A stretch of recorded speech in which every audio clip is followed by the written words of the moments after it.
Hello, everyone. Hi, Liz. Hi. Welcome to our webinar today. So we will kick off in a few moments, but as always, we like to check in with the folks that are watching when we first kick off. So let us know where in the world you are joining from today. I'm in London. It's very dark today, even though it's summer. It's pretty cold. Liz, where are you? I'm actually in the States, so I'm in Hampton, Virginia, so about 3 hours from DC. Oh, nice. So Yes. morning time for you. Morning time, it is 11 o'clock, so Oh, very nice, very good. It's like 4 o'clock here in the UK. Past the kind of at the afternoon slump time. Mhm. Oh, well, thank you all so much for joining. I guess I'll do a little bit of an intro to myself and Hire, just for any folks that might be new to us. So my name is Kelly McGrath Smith, and I'm the community director here at Hire. If you don't know about Hire, maybe this is the first time you've heard of us. We are a global community for internal TA and HR folks. So we've got over 10,000 members at the moment, which is amazing. We are growing. If you do work in internal TA or HR and you would like to join us, we would love to have you in the community. I'll pop a little banner below. So it is hirehq.com for anyone who wants to head on over there. And we kind of like to see ourselves almost as like the hive mind of global TA. So we're really like on a mission to help level up the industry. And part of that mission is where these weekly webinars come into play. So we host them here on LinkedIn Live every week. We have amazing hosts like Liz joining us. And it's really our way to give back to the community and share the knowledge of community members, and just have great content for you all. Oh, we've got a few little messages from people who are joining. We've got Detroit, we've got London, Austin, Manchester. So yeah, quite a variety so far. So you're all very welcome. Liz, I will hand over to you just while we're here, if you would like to give us a little bit of an intro to you. Of course. Thank you so much, Kelly. So, as you know, I'm super excited to be here. This is a topic that is very near and dear to my heart, both personally and professionally.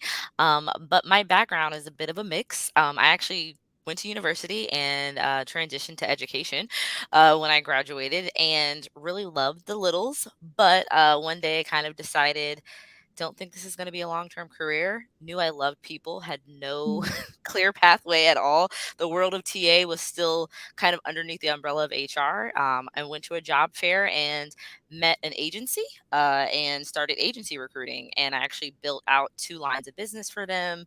It was amazing. I loved it. But then I realized, okay, what's the next level? I was like, let's see the internal world. Mm. So did the PE backed corporate America game. Loved that organization, built out their internal TA function, and it was an amazing journey. And then, as always, decided, okay, what's my next challenge? Of course, the world of tech is, of course, Mm. always a challenge, but more importantly, globally. I wanted to kind of have different cultures, experience different ways of thinking. And so landed at the amazing organization that I'm at right now, Uberall. So it's been a wild ride, to say the least.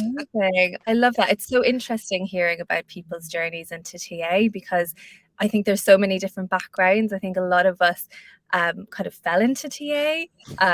Some people have chosen it, I think, more in recent years. There's more of almost like a dedicated route, Hmm. but it's just so interesting to hear different people's backgrounds. And I guess it kind of leads us quite nicely into the Yes. topic that we're talking about today. So it's all around stakeholder management. And this has been a hugely requested topic from the community, especially given how the market has been in the last year. I think so many of us now are super conscious of how TA can be really seen as a strategic partner in a business. So moving away from, being seen as transactional, where we're kind of, I guess, just given orders and kind of take those orders and fill roles, and actually where can we add that value from like an advisory perspective, and I think that's where the true power of TA comes in, when we really are seen as strategic business partners. And as I know you've got lots of experience here, we had quite a Yeah. nice chat before over our kind of intro calls. But maybe you can kind of give us a little bit more about like your passion for this area and I guess what sparked your interest here in stakeholder management? Of course. Well, to be quite honest, my first role outside of education was definitely a crash course in people. And changing from having little people be my stakeholders to the adults was a huge jump for myself. But at the time, there wasn't any resources. I didn't have anywhere to go. So I kind of fumbled and fell and just kind of made my way through. But along each, whether it was an organization or each engagement, I kind of started to take note of, hey, this is what works best here. This is what works Mm. best here. But there still weren't resources. There were resources on how to be better at selling, HR compliance, things like that. But nobody was really talking about the subject in one space. So it's kind of been my mission as I've evolved in my career to absorb as much and then of course pay it forward and talk about the lessons, best practices, how it's evolved, and kind of what it looks like. But really started studying it because I was like, I have to figure this out. If I'm going to take this leap and change a whole career path and all of that, I need to have a toolkit somewhere. So I kind of built my own toolkit. So was happy to kind of jump on and share with everybody kind of what I've learned along the way. So. Yeah. Oh, amazing. Well, I guess before I hand over to you, if anyone has any comments, questions as we go, please feel free to put it in the comment box. We will also have a Q&A at the end, so feel free to kind of jot down notes as you go, but we are happy to kind of interact as we go. So please do drop us a little line as we go on through this. So Liz, I'll hand over to you. I'll obviously stay here on the little screen as well. So obviously bring me in at any point if you need me as well. Of course. Awesome. Thank you so much. All right. So, of course, navigating true stakeholder management. So, out of this session, the goal, of course, will give you some tools to put in your toolkit, but also kind of maybe potentially change your way of thinking and kind of align you with how can you log off of this webinar and then really put some of these resources into action in your current role or future role, depending on kind of where you're at. So, an understanding of what stakeholder management means to the world of TA, tips and tricks, of course, because it's not tried and true method for everybody because we're human and there is not 100% guarantee on anything. And then, of course, ideally provide a framework on how to develop talent strategies through effective stakeholder management because as we all know, it is not that easy to hire. We can't just magically put everything in a pot and just, oh, here's the perfect candidate. So basically, through being strategic and understanding through collaboration how to really help support your business units and, of course, obviously your key stakeholders as well. So one of the key elements that I just have to like to get out there very quickly is that we know stakeholder management is a balancing act. Why? Because at the end of the day, the roles that you're supporting, whether you're hiring, whether you're aligning on budget for compensation, whether you're aligning on location, there's so many elements that kind of go into that. We know that you have to keep multiple parties happy. And ideally, at the same time, not slack on candidate experience and then meet the needs of your key stakeholders. So for myself, I kind of look at it if you're in sales, right? Or if you're in the partnership side of sales, you're not direct to brand. Partnership creation is all about making sure that you're able to support more than one person and that you can meet in the middle and compromise. As we all know, when it comes to budgeting, right, for a role, we as TA are on the front line. We're out there interviewing candidates. We hear their salary expectations. We're battling inflation. We're doing all the things. But at the end of the day, we have a team that's on the inside, FP&A, for example, who you want to be friends with, you want to align with, but at the same time, they have a number that they have to really focus in on. You have, this is the market research. And ideally, with effective stakeholder management, you can really leverage data, leverage, hey, I've interviewed 10 to 15 applicants. This is where they're at. Is there any way for us to kind of meet in the middle? So there's definitely so many different elements to that. And then more importantly, one thing, a part of the balancing act in the middle is obviously the candidate experience. We as TA, we are representing not just our own personal brands, but our organizations. And when people are on the job search, whether it's because they're in a role that they want something else, or obviously in this market, let's obviously talk about the state of the market due to being made redundant or whatever the challenge may be, they're still putting time, energy, effort, emotion, everything into the interview process. Interviewing is exhausting and it's all the things. And so making sure that from start to finish, whether it's communication upfront about compensation, communication upfront about time frame or when the role will start, but just in general, even just giving feedback, you're obviously trying to keep everybody happy, but the candidate again is really in that true vulnerable state as well. So there's that element. And the business need, as I'm kind of doing this in reverse order, but the business need, of course, the position is open. There's obviously a need within the business, whether you are, I focus primarily on go to market roles. So obviously there's a need for what? Driving revenue. So there's a gap if somebody's not there to support that. But at the same time, finding the right fit for the business and not just the order filler, somebody in the seat, you want to make sure the quality of hire is great as well. So I put this scale up because I think as TA pros, we're always trying to balance out between understanding the business, understanding our hiring director, understanding the candidate, making sure we cross all of the different obstacles and different challenges, but still deliver for everybody and ourselves as well. So the key element for me is to highlight that. I'm obviously internal. So, Kelly, I have to kind of ask you to come off mute. Being embedded and kind of coming from that space, are there any differences that you may see in kind of this balancing act and kind of what that may look like on the different side of the house? Mhm. It's really interesting because that was one of my main questions before I joined Talentful, because I'd been agency side and in-house before. So that kind of stakeholder management when you're either pure agency side or pure in-house feels quite clear. And I think when I was moving in bed, I was like, oh, well, what is that relationship going to be like? Is it more like a customer, more like a stakeholder? And actually, the really interesting thing is it is like pure internal, but you also have to have the lens that this person is your customer.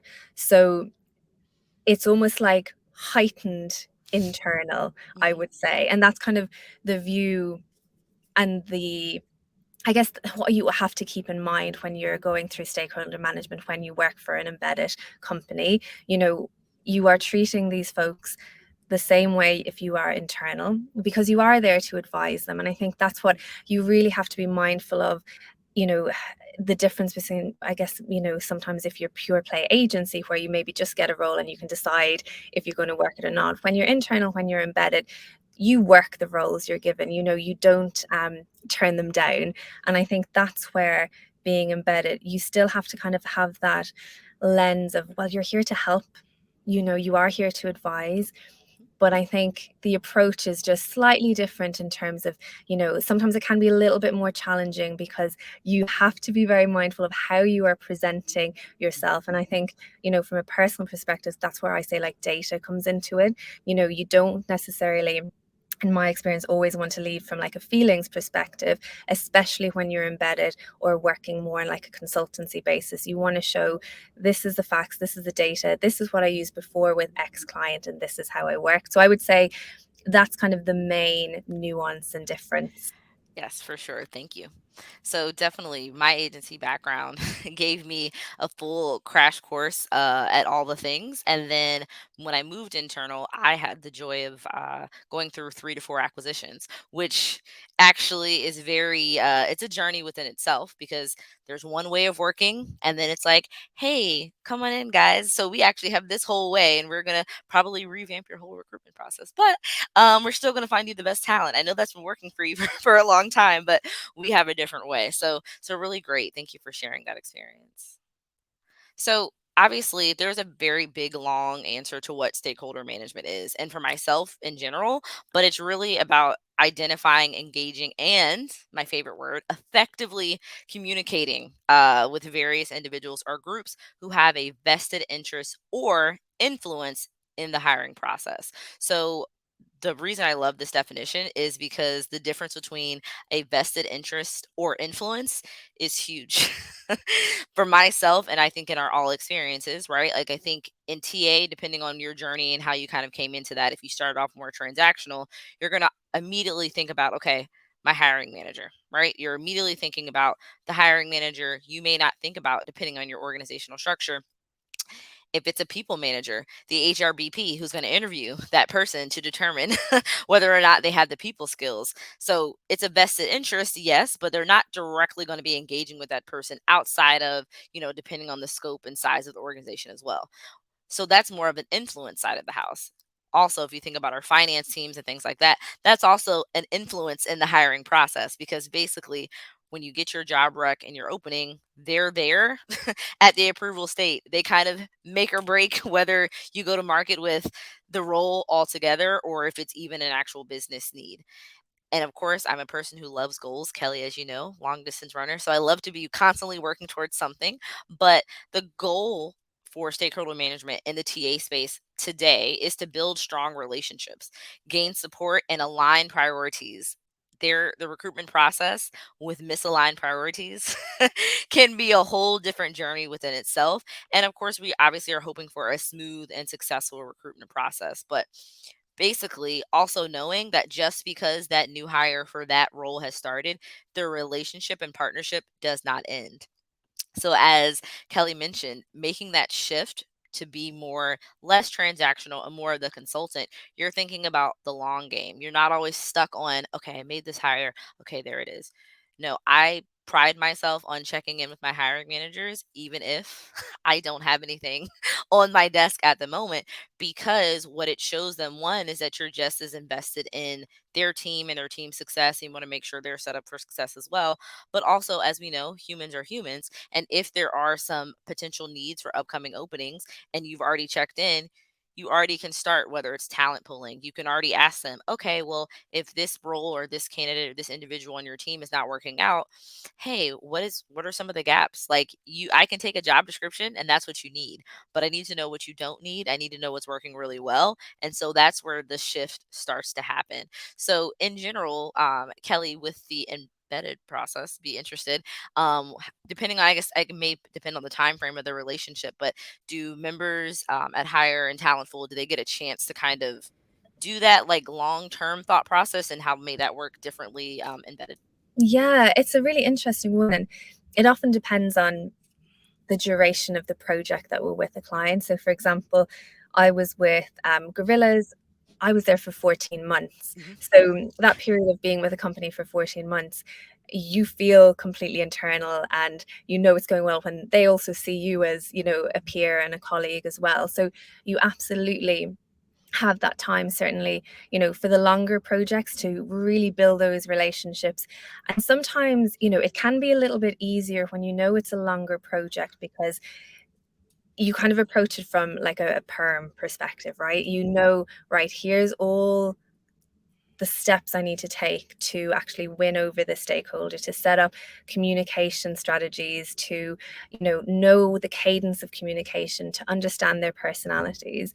But then we also work shorter term projects. And I Hmm. think that's also where you have to like speed up that entire process. And it's such a skill there. And I think sometimes that is where you can really tap into your kind of area of expertise, Hmm. because, look, I have to build this relationship quite quickly. I Hmm. have to understand the person that I'm dealing with, how they like to communicate, but also through the lens of how can I advise them in the best way? Because when you're embedded and, looking at it through that way, that client has come to you, they're paying you for a service. So you have to add value to them. And that's where you have to constantly ask questions to figure out, is this relationship working? What can we be doing better? And like you said, it really is all about communication. That's how the best relationships work. And sometimes, we've all had experiences, I'm sure, where the relationships are a little bit more challenging at the Right. start. And when you win those over, there's no better satisfaction. But I think you have to be prepared, with any relationship. Stakeholder management is no different. That you have to come to compromise at times. You have to see it from the other person's point of view and really showcase the value to them and why you're going down a certain route or why you're advising a certain decision. And I think for me, it always comes back to data. Like, if you can show them the Hmm. rationale behind why you're advising a certain route, or, why you're saying a certain job spec might not work in the market, if you're able to back that up, Hmm. you will be seen as like an expert, a trusted partner. And I think that's the sweet spot. Yes. So because you mentioned that, I have to say, I guess like story time. So I think one of the you mentioned like when you get the win, right? And for me, what does the win look like in the stakeholder management like dynamic? For me, it hasn't always been getting the hire immediately. I have worked with leaders, especially coming from acquisitions and things like that, where their first time meeting me, they're telling me like, hey, so the board meeting's in 2 weeks. I actually need about 2 to 3 different leadership candidates ready to go. I'll be in Colorado. I kind of need them ready to go, things like that. And it was like an immediate, like, and this is during the pandemic where it's like there's so many things you can't work this way, you can't work that way. And I did it. Not really sure what was the magic formula, but although we didn't hire from that first 2 to 3 candidates, our next touch base that Friday, post board meeting, being able to give an update on how quickly the internal team had identified potential talent in that really key critical market. When you have your leader, especially if it's C suite, telling you, I trust you, you had really good instincts on that person, and that's a really good profile. They were missing this. It turned from being an immediate transactional where every time I was giving a talent update, it was like, okay, Liz, we need this and this and this. Instead, it was like, okay, here are the key critical areas. Here are the markets. Liz, can you pull some like data and insights and then we'll align on the profile? And I was like, okay, here we go. But like you said, it's the win is not always going to be the hire. It could simply be the statement of trust and acknowledgement that you are the expert. I understand why you challenged me when I said, oh, we should hire in this city. And you're like, I met with candidates that checked all my boxes and you let me, but it didn't work out. Have you ever had kind of like that experience where it's the win comes in a different way? 100%. And I think, like, ironically, sometimes if you make the hire really quickly, sometimes that actually can, and I don't want to say it goes against you because obviously we want to make hires, Mhm. but it can set a different expectation in terms of, cadence of speed and time. And I think, if you do make a hire quickly, outlining why that hire came through quickly, and it might be that this market just means there's an influx of candidates at that level.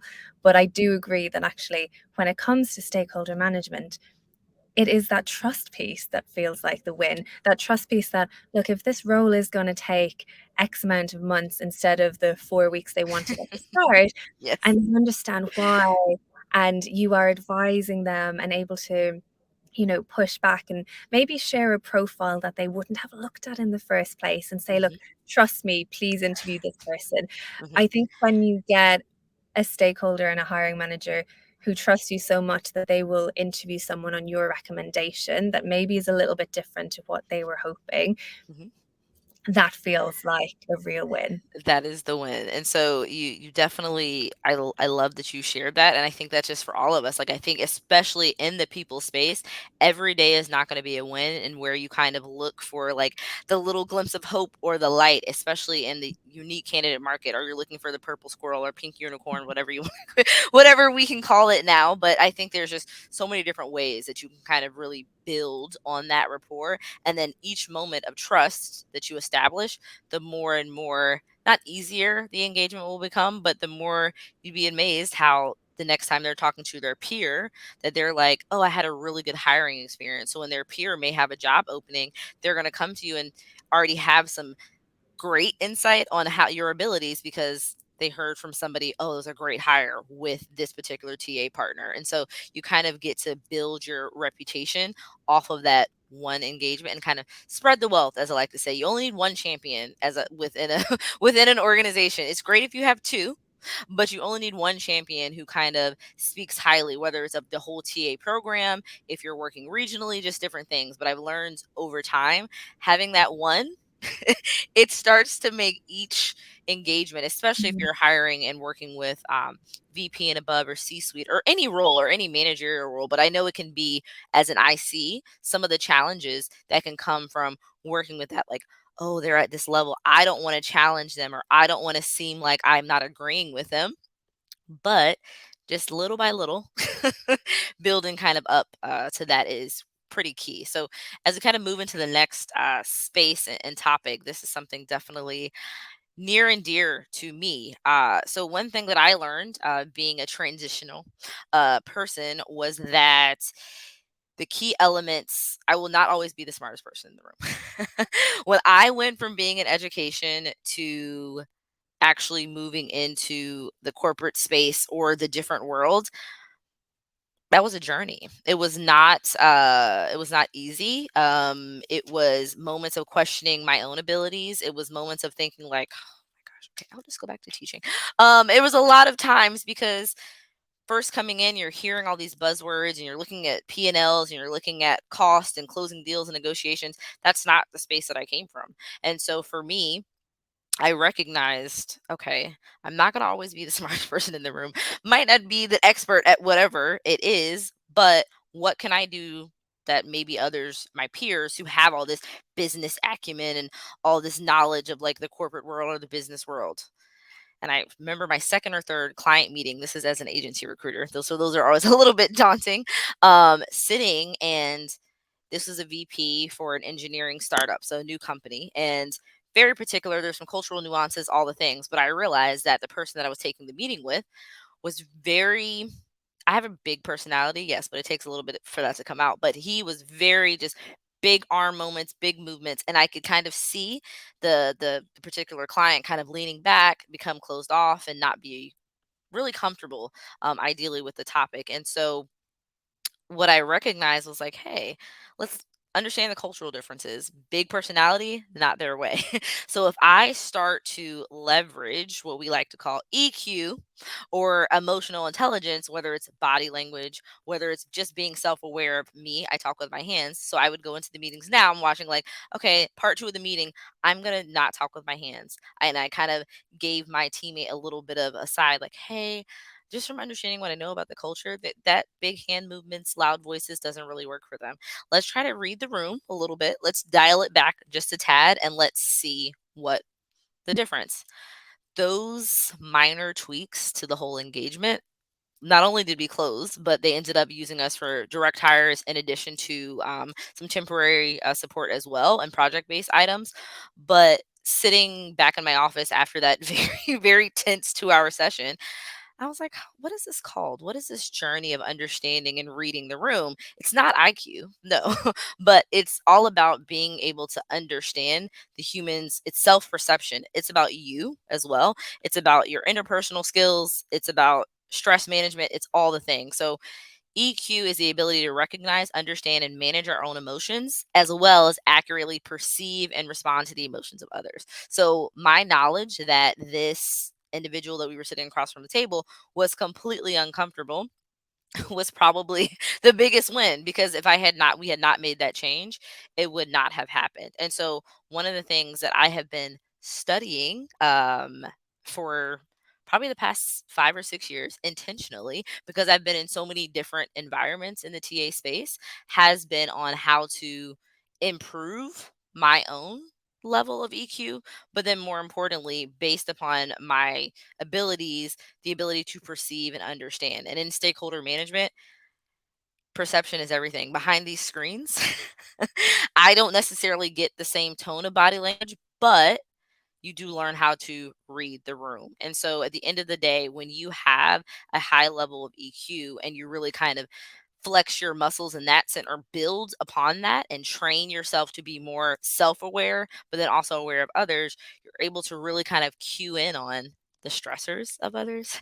You're able to kind of see like, okay, I think I kind of missed the mark with that one. And based upon your understanding of the emotional cues that they deliver. So for myself, I use it at work as well as in my personal life. But Kelly, I have to ask. You've been in different rooms. I'm sure as you were being embedded, everybody may not immediately, they may not have been part of that decision. You may have to kind of like read the room very quickly. Any experience that you can kind of share of what that looked like for you? Yeah, I love this question. And I think like emotional intelligence is one of those things that is such a superpower when it comes to stakeholder management. And, I can definitely remember times where sometimes you've got a self-awareness who you are, Mhm. but are you self-aware of how other people are, how they like to communicate? And, you know, I think sometimes, like, I like small talk. I sometimes, like, I like a little bit of fluff before a meeting. And actually, over the years, that's something that, you know, I've learned when to switch it on and off, because actually, like, to your point earlier, especially in embedded, where a lot of our main stakeholders are your VPs, your C-suites, it is a bit more about concise communication, and also putting yourself in their shoes, that, a lot of these key stakeholders that we deal with, they're so busy. If they're not in talent acquisition, it's not their main priority of the day. Now, they of course need the hires on their teams, but they have a whole host of work that they need to do. So actually understanding that my world in the world of work is not their entire world. And I think approaching communication that way and understanding, the different dynamics. And of course, no matter what your level, people have different personalities. Some VP C-suites that I deal with are, as fluffy and chatty as I like to be at times. Yep. But it is like understanding those nuances. And, I think with embedded particularly, a lot of the clients I've worked with have been global, and for the most Mhm. part I've worked with a lot that are based in Germany, for example. So you don't meet in person when you're initially building the relationships. And I think, to your point, you're having to tap in a little bit more to how that person likes to communicate, how they're feeling. And I think, sometimes it's as easy as just being able to actually ask them. Sometimes you can just say, look, how do you like to communicate? Do you want a detailed agenda on every meeting, every sync that we have? So, I do think you have to have that balancing act of trying to read them, but equally sometimes it's equally okay to ask with someone. Yes. And I think that's to your point around sometimes being nervous, depending, if you are dealing with VP and C-suite for the first time, there can be an initial reservation about, oh, I just want to be a mind reader and solve it all. And actually, it's okay to ask. Mhm. Thank you. So we have a really good comment, and I'm happy to answer, Tom. But how did I go about improving my ability to read and respond to the emotions of others? So I grabbed this off my bookshelf. So I happen to actually read handy physical books. I am not big on the reading off of like a Kindle or an iPad. But the number one thing that I did for myself was study myself. So this is a book called Emotional Intelligence: A Practical Guide, and it's literally and I will share it with Kelly too, because I have a couple of books that I'm definitely going to recommend after this that kind of helped me. But one of the things, one of the activities in there was really to become really aware of who I am as a person and looking at whether it's personality traits or ways that I communicate. Really knowing who I was allowed me to, when I was working with whether it's hiring managers, regardless of job title, kind of say like, okay, let me take Liz out of it. Let me look at what they're up against. So I really became very self aware, very self reflective. I know in the TA space, you're so busy that you just want to close the position. You just want to get it done, get it done, get it done. And you get it done. But if you haven't taken at least 5 to 10 minutes after that engagement or after that meeting to kind of say, okay, what did that actually go as planned? Where were there some gaps? What did I miss? Being as perceptive as and reflective is kind of the driving point for myself. Like, why did I work so well with this person, not this person? Oh, Mm. well, I didn't have a clear understanding of the way they prefer to communicate from the beginning. So we were already 2 weeks into the dynamic and I had already missed the mark. So it was more of like a true uphill climb after I'd already kind of started off not so solid. Another thing, and this is going to sound really simple and basic, was I started to look at every hiring director that I had, C-suite, VP, whatever their job title was, as a human. And so one of the things that I've learned to do with each check-in, not even the small talk piece, but literally just saying, "How are you?"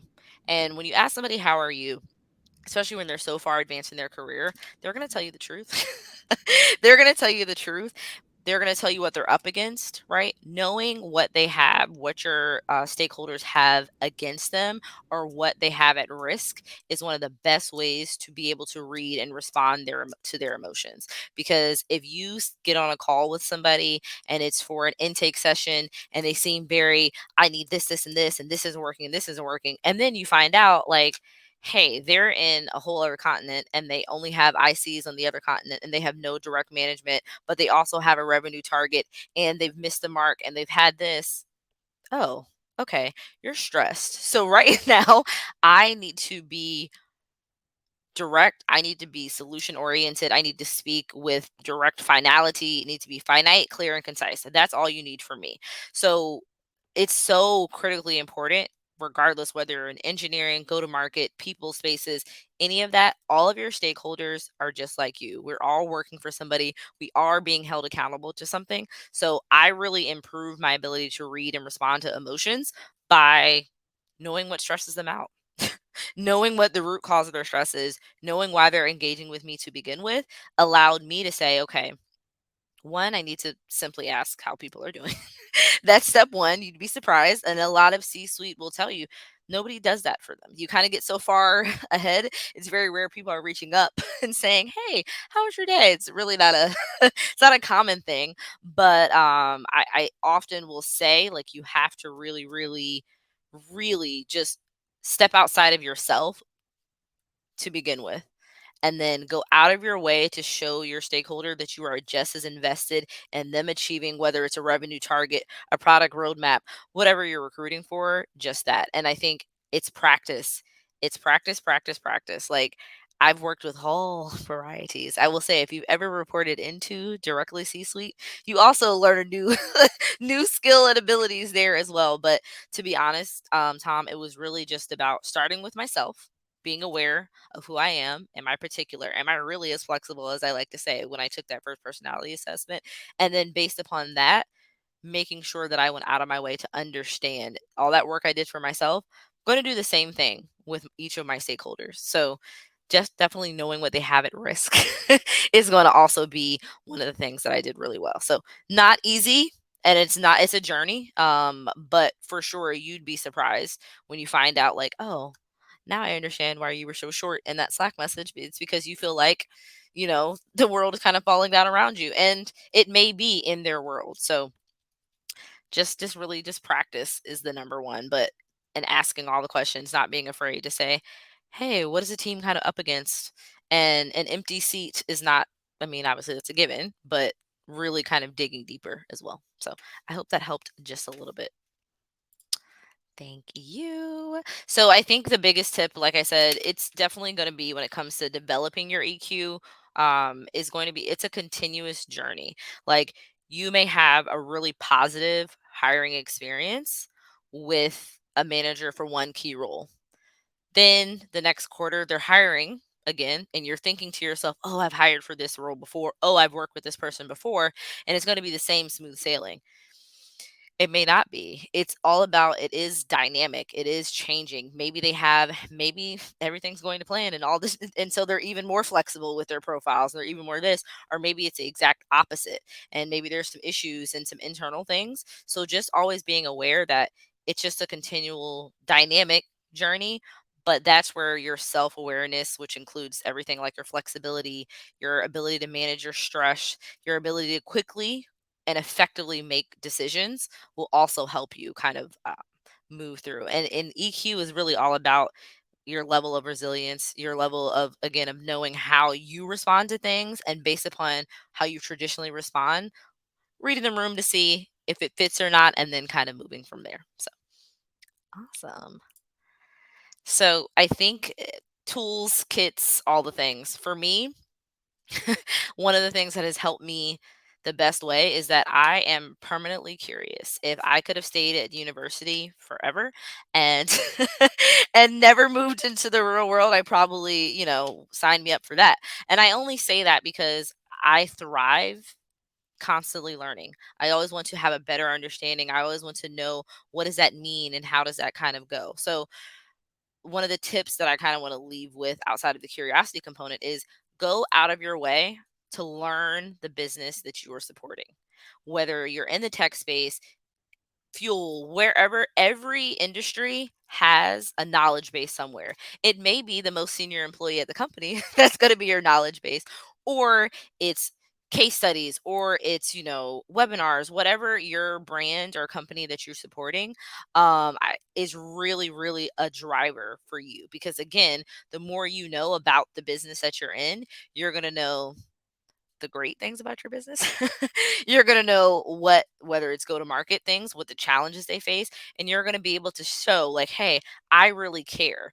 Because if we as TA partners treat and act in a certain way, that we are not just here to take orders and just be transactional, we kind of force the change. Will everybody just look at us as, the really business oriented partners that we want to be seen as immediately? No.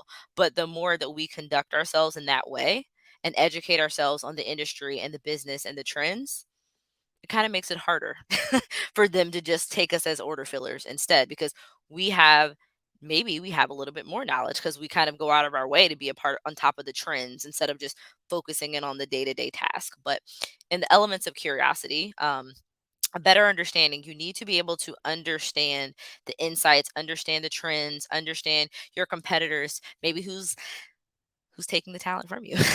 That's also an element that is key. Knowing where people have left your organization from is one of the biggest game changers ever, because it allows you to assess key positions that could be at risk. And that's where you become a business partner, because you kind of put it on the radar, whether you have an HRBP, the hiring manager, and kind of go from there. So, Kelly, to pass it over to you. So, of course, in the embedded world, how do you kind of navigate that, getting a better understanding of the business? How quickly do you guys have to get up to scale with the information and kind of make it happen? Because I'm sure you don't have Yeah. lots and lots of time to do that. Yeah, it's really interesting. So we try and gather as much information as we can before we fully go on site with the client. So, Mhm, for example, when I was a talent director, I would meet the key stakeholders before my team would go on site.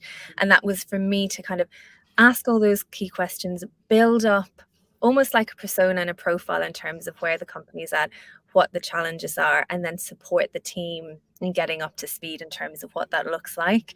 Now, like you said, sometimes speed happens and you kind of have to fill in those gaps really, really quickly. But I think initially, and I always think no matter whether you're embedded or starting in a new job, use your newness as your power to ask all those questions you can, because you know you need to kind of treat yourself as like an empty slate at that point. mhm, And I think it is so valuable to ask everything that you need so that you're building up a picture of what is the talent pool like in the company. Like you said, is there one team where there's a really high attrition? Can you dig a little bit deeper before your team goes on site and hires for that? Is there something maybe you need to be aware of that, people have left for a certain reason? Is it salaries? Is it X, Y, and Z? So I think gathering as much info as you can, either as an embedded person before you go on site or before your team goes on site, or in those really early few days and weeks, just being that like information gatherer. So I would say like almost view yourself as like a little bit of a scientist or a researcher at the start. So you're mhm. collating everything that you can, and then you can start to make informed observations and recommendations based off of that. Of course. Thank you, thank you, thank you. So these other kind of sections, when we think about curiosity, effective communication. Communication is great, but as we know, time is of the essence in everything. When are you communicating? How are you communicating? Are you communicating those key kind of findings, whether it's a slide deck, whether it's, during your weekly check-ins, whatever you're doing, you always want to make sure that you are being heard, yes, but also listening and seeking to understand. If, for example, you feel like you've presented the best slate of candidates and you're like, no, these people were great, we're going to get this done, and you get rejections for that, instead of, which we all have been guilty of it, I will admit it, of being like, okay, like I don't know what to do. Instead, go back, to have that seeking to understand dialogue with your key stakeholder, to maybe see like, okay, well, what did you see that I didn't see? And with your vast knowledge, and since you've met this first group of candidates, what are maybe some additional questions you think that I can implement at the TA interview process to really help us kind of potentially weed out those missed gaps? And sometimes, a lot of times, you'd be surprised. You will get insight, which will be helpful. And then if you have data points, you have an ability to challenge maybe why they said that that particular candidate didn't work. You'd be surprised how often they're like, well, let me look at my notes again. And I kind of want to like think back to it, because sometimes I think you can be very quick to just say, okay, and just like, okay, we'll start all over again. But seeking to understand why they kind of made that decision, or where the gap was missed, is some of the best knowledge that you can get. Because sometimes the no is the best knowledge that you're going to get out of that particular process. Stakeholder engagement. So I like to say, and of course it can be different depending on where you're at, whether you're embedded or internal or an agency. But even an agency, one of the things that I used to do, even especially if I had worked with a client multiple times, they were kind of in my book of business, whether I did direct or long-term contract, all the things, I would make it a point on my calendar to always check in, engage with them, even if I did not have anything for them on my desk at that time. It's the same thing internally. Just because I'm not hiring for you, that doesn't mean that I shouldn't reach out. To engage with the stakeholder shows them, one, oh, you're important to me. And who doesn't want to feel important? One, you're important to me, but two, it keeps you top of mind so that the next time that they have an opportunity, if you're agency, of course, they're going to follow back up with you. If you're embedded, of course, oh, we worked really well with that amazing Kelly from Talentful. We want her to come back, or a member from her team to come back. Or if you're internal, they may reach out and say, hey, we had some really great success this quarter. I know we'll be able to add additional headcount. If that candidate, Liz, that you presented, last quarter, can you check in with them? Oh, of course. And that moment is key, because you're top of mind, even though right there they don't need you per se, but they actually do, because we know it can't just immediately happen. I think one in this world, innovation and creativity. So this is kind of something that sticks near and dear to me in particular, because coming from my last previous organization, it was a lot of building. So innovative was the name of the game, to go from spreadsheet to ATS to all the things. So exploring new ideas and being creative, embracing experimentation, whether it's revamping your hiring process, revamping your interviewing style, all the things, and challenging assumptions. There have been ways and practices of hiring and engaging with people that have been tried and true for years, but being able to adapt and change is going to be key. My last two, which of course are really important: trust building.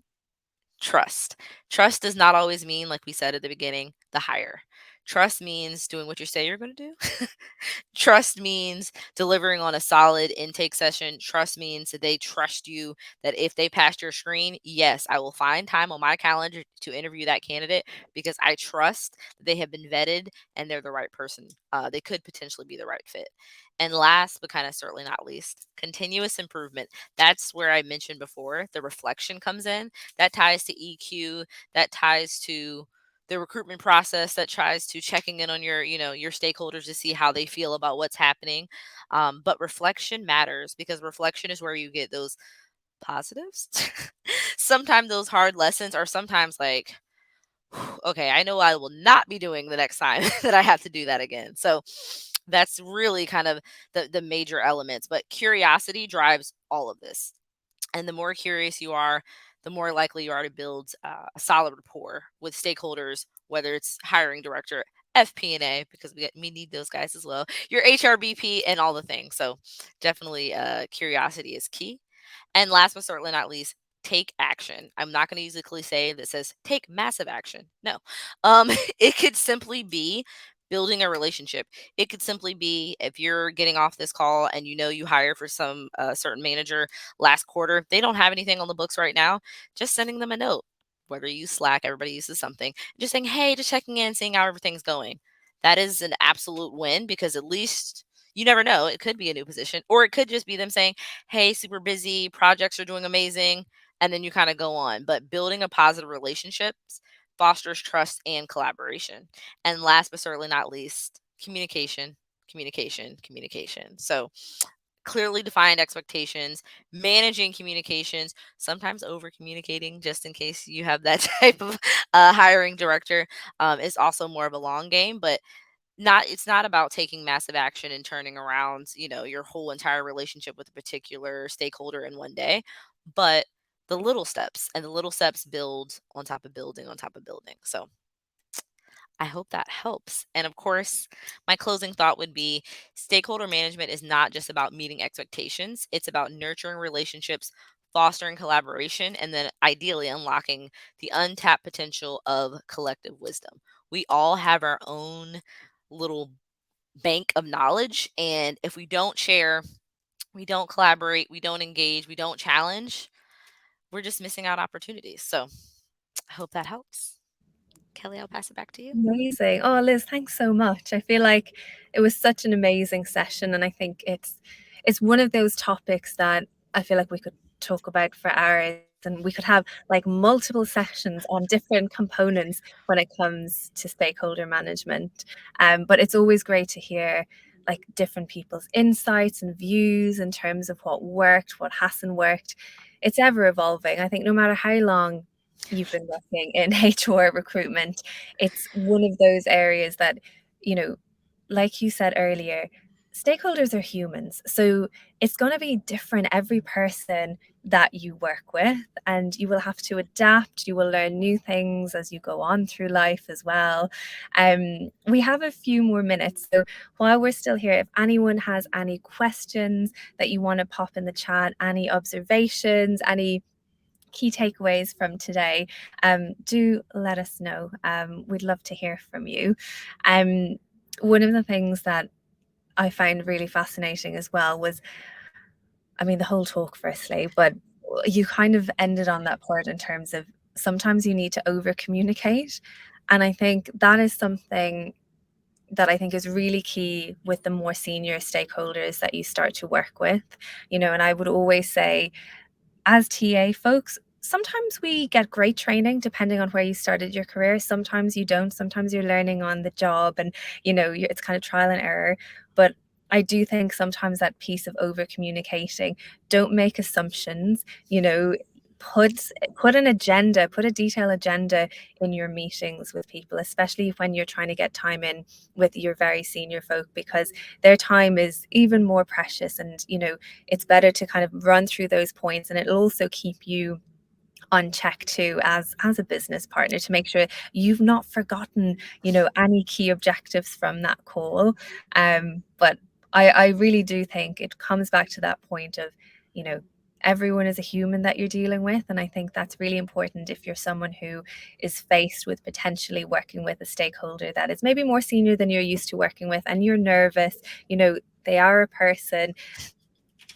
Over communicate if you have to, and just look at it in terms of what is the key component to this relationship. What are the building blocks to get this person to trust you? What is your role in this relationship, and how can you get to that point where you're working like really closely together and you are that trusted partner that they're working with? Yes, I love that. I think, yeah, no, it's a journey. And I think, like I said, it's part of my personality to constantly decide, like, no, I'm going to figure you out. I literally think I have gone home and from like work days when I was commuting to, to an office and said, like, that was a rough day, Mm, but I'm going to. So, what did I hear in the conversation? Like, just taking away, like, just trying to figure out a way to make that connection because I'm going to work with you, but how can we meet in the middle, and what can I do to make this a different dynamic, and how can I kind of steer you in that direction so that our dynamic is more positive? And so I think yeah. it's just, yeah, self-perception is also one of those lovely things, and just being reflective. So yeah, no, for sure. Yeah, and also your point around curiosity, like use curiosity for your superpower, especially, if you're someone who is maybe recruiting in a field that you haven't done before. Mhm, Maybe you've been a go-to-market recruiter and now you're doing some tech roles. mhm. Ask questions, find someone in the business who's an expert in that area. It'll help you when you're speaking to your stakeholders. And I think, they will love to know that you've done research in your own time. You're asking questions to kind of build up your knowledge. And that curiosity can be the thing that just shows, even if you're not an expert in every field, because sometimes as TA, we're recruiting multiple roles and we might not be the expert in everything, but showing that you have an interest, showing that you're doing research, you're asking questions will go a long way to kind of build that trust as well. Yep, I like that. Curiosity is key. Fascinating. I Yes. know exactly. But for anyone who isn't a member of Hire. Just to let you know, we are an internal group, we are a Slack community channel of internal TA and HR folks. So we've got over 10,000 members at the moment, which is wild.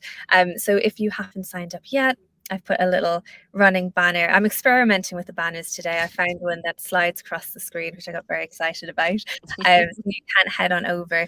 The joy of joining the community as well is we can continue these conversations over there as well. So there's multiple specialist interest channels. If you want to almost just use it as a way to soundboard ideas. Sometimes within TA, you might be in a standalone role. Maybe you don't have like a sparring partner to chat with. So it's a safe space to ask questions, to share work that you're doing if you need a second opinion as well. And then also, so next week, because every week we have a webinar, we have a fab panel next week. So we're looking specifically at tech recruiting for startups and early stage teams.